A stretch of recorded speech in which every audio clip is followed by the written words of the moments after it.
Une fois de plus, mes chers amis, bienvenue sur cette plateforme d'échange, de communication et de partage d'idées sur le concept de l'économie numérique en général et de la crypto-monnaie TBC9 en particulier. Déjà, je rends grâce à Dieu pour sa grâce qui m'a été accordée afin que, en ce jour, je puisse apporter à votre disposition des informations concrètes sur les effets de l'évolution économique sur le plan numérique.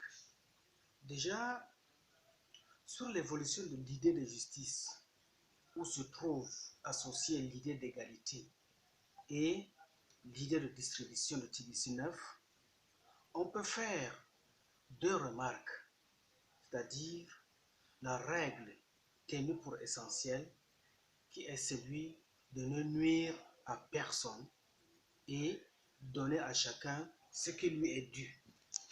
Pourquoi donner à chacun ce qui lui est dû?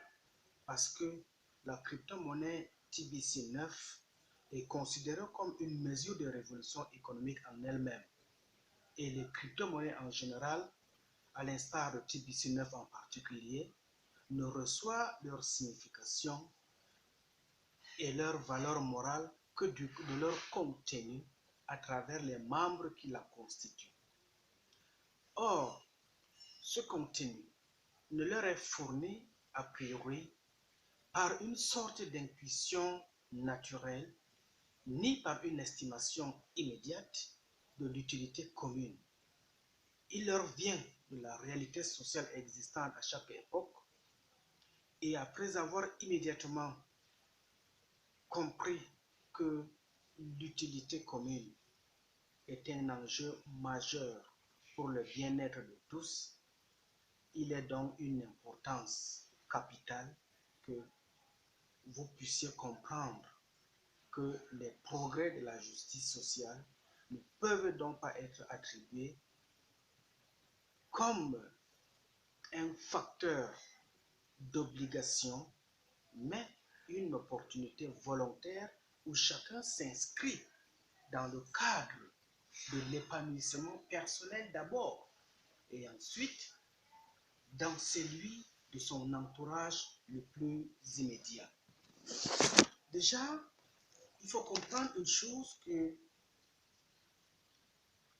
associée à l'idée d'égalité qui est celui de donner une opportunité majeure à ses concitoyens, faire partie de la communauté TBC devient un enjeu majeur pour tout le monde afin qu'ensemble nous puissions apporter notre modeste contribution pour le développement de nos cités.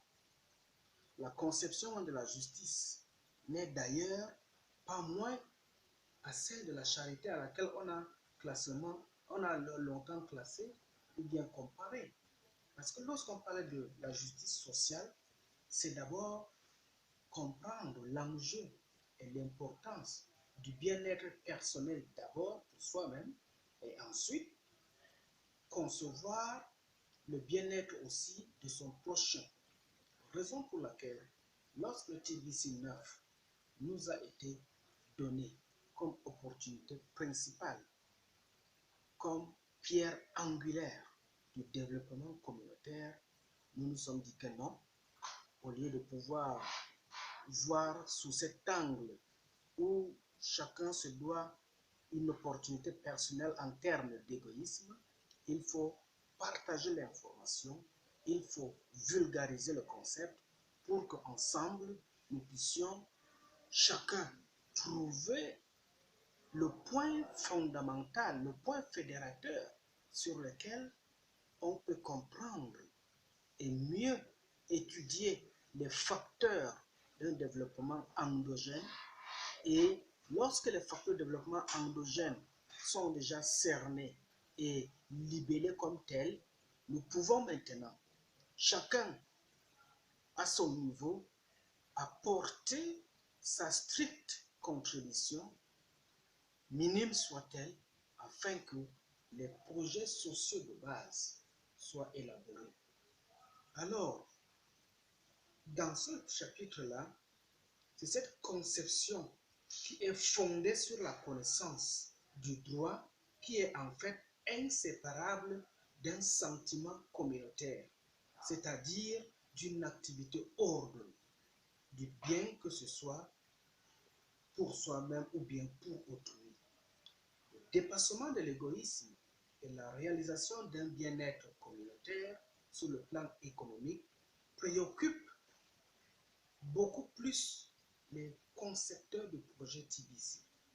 Plus ils sont préoccupés, nous aussi qui avons saisi l'opportunité en bon, nous devons en faire notre cheval de bataille pour qu'ensemble, nous puissions contourner les paramètres de la pauvreté et apporter le sourire dans la vie de tous ceux qui ont perdu espoir à la vie. Alors, en ce niveau, je voudrais vous inviter à déplacer la philosophie de négationnisme ou sur le plan métaphysique, au point où certaines personnes croient que si nous sommes pauvres, ou bien si telle ou telle autre personne est pauvre, c'est parce qu'on a lancé un sort. Si telle famille est pauvre, c'est parce qu'on les a attachés au village avec la sorcellerie. Mais il est bien vrai que c'est des facteurs qui existent. Avec l'avènement de la crypto-monnaie TBC 9, il faut comprendre que l'enjeu de développement, le fait de sortir de la pauvreté, relève d'une décision personnelle. Et lorsque la décision personnelle est déjà perçue comme un enjeu majeur, il faut partager l'information autour de soi afin qu'ensemble, nous puissions trouver les bases sur lesquelles nous pourrons lutter efficacement contre la pauvreté. Et ceux qui croient qu'ils sont pauvres parce qu'ils sont ensorcelés, ou bien ceux qui croient qu'ils sont pauvres parce qu'ils n'ont pas bénéficié d'un héritage légitime d'un grand-parent ou bien d'un aïeul, c'est le moment de se dire que la pauvreté n'est pas forcément un phénomène social, mais la pauvreté est un facteur moral. Pourquoi la pauvreté est un facteur moral? Lorsque tu te dis que je ne peux pas, ici, je ne peux rien faire, ce n'est pas mon niveau là-bas, à ce niveau-là, c'est la pauvreté morale qui est en train de t'atténuer et tu risques de finir tel que tu conçois les choses négativement. Par contre, si tu estimes que voilà une opportunité avec TBC 9, il faut que j'essaye aussi de m'inscrire au sein de cette communauté et voir dans quelle mesure je peux aussi apporter ma modeste contribution en me formant d'abord sur le processus de son évolution et en apportant aussi l'information complémentaire que j'ai reçue comme une plus-value auprès de ceux qui sont autour de moi. Ainsi, le pauvre moral que tu étais hier deviendra le riche, non seulement moral, mais matériellement capable d'impacter ta génération. L'essentiel, ce n'est pas avoir beaucoup de millions, beaucoup de milliards avec TBC, mais c'est l'essentiel, c'est de comment faire pour laisser ces traces, ces marques au sein de la société qui nous entoure. Si vous m'avez saisi, je vous remercie pour votre compréhension. Que Dieu vous bénisse et qu'il bénisse TBC 9 en général. Au nom de ce concept, que Dieu nous aide afin qu'ensemble, nous puissions poser les bases et les jalons d'une société moderne et prospère. Je vous remercie.